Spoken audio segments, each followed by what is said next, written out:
সুপ্রভাত বন্ধুরা, আমি রমিতা এসে গেছি আজকের কালেকটিভ রিডিং নিয়ে। দেখে নেব আজকে কী এনার্জি ধরা পড়ছে। প্রথমেই বলবো সেটা হচ্ছে যে আপনারা যারা অলরেডি হয়তো সম্পর্কে আছেন বা নতুন কোনো প্রপোজাল পেয়েছেন, হ্যাঁ, বা আপনার আশেপাশে আপনার যারা ভালোবাসার মানুষ, ঠিক আছে, মানে যাদেরকে আপনি মনে করেন যে তারা আপনাকে ভালোবাসে, আপনাকে সাপোর্ট করে, ওকে, আজকে না তাদের থেকে একটু সাবধান থাকুন। কেমন? আপনি হয়তো ভাবছেন যে এ আপনাকে ভালোবাসে, এ আপনাকে সাপোর্ট করে, বাট কোথাও না কোথাও সে আজকে তার দেখুন, সবসময় তো মানুষের মন একরকম চলে না, তো কোথাও না সে আজকে ভীষণ অ্যাক্টিভ থাকবে।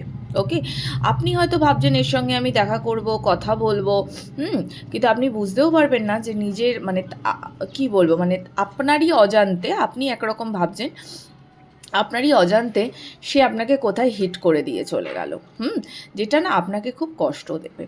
তো এই জায়গাটা থেকে আজকে খুব সাবধান থাকবেন, মানে কাইন্ড অফ বলা যায় যে একটা গিরগিটির মতো রং পরিবর্তন করে ফেলা।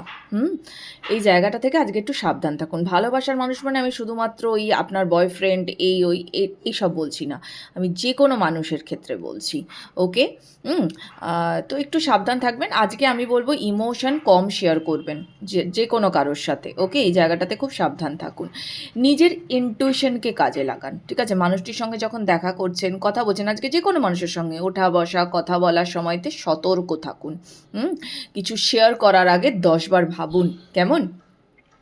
কোনো বয়স্ক ব্যক্তি, আপনার জীবনে কোনো বয়স্ক ব্যক্তি আজকে যদি আপনার কোনো ইম্পর্টেন্ট কোনো কাজ থেকে থাকে, তাহলে কোনো বয়স্ক ব্যক্তির কাছ থেকে আপনি উপদেশ নিতে পারেন। আপনার বাবার উপদেশ নিতে পারেন, খুব ভালো হবে। বাবা, জেঠু, এরকম, বা অফিসের ধরুন যিনি বেশ অনেক বয়স্ক কেউ, ঠিক আছে, তার উপদেশ নিতে পারেন। আজকে আপনার প্রচুর রেস্ট প্রয়োজন। ওকে, রেস্ট নিন। আর আমি যে কথাগুলো বললাম, এই কথাগুলো নিয়ে অত্যাধিক চিন্তা আবার করতে বসে যাবেন না, সেটাও কিন্তু বারণ করা হচ্ছে। তো ওভারঅল আজকে আপনি কোথাও বেশি এনার্জি দেবেন না, বেশি চিন্তা করবেন না। ওকে, সাবধানে থাকুন, ভালো থাকুন। বেশি চিন্তা করলে শরীর খারাপ হবে এবং নিজের চিন্তাতে আপনি নিজেই ডুবতে থাকবেন। ওকে, তো আজকে সব কিছুকে একটু ওই কি বলবো, মানে এমন একটা জায়গাতে রাখবেন চিন্তাভাবনাকে যে বেশি ভাববও না, আবার বেশি লোকের কথা শুনবও না, এরকম একটা এনার্জিতে আজকে থাকুন। ওকে, ভালো থাকুন, ঈশ্বরের শরণে থাকুন। রাধে রাধে, দেখা হবে পরবর্তী রিডিংয়ে।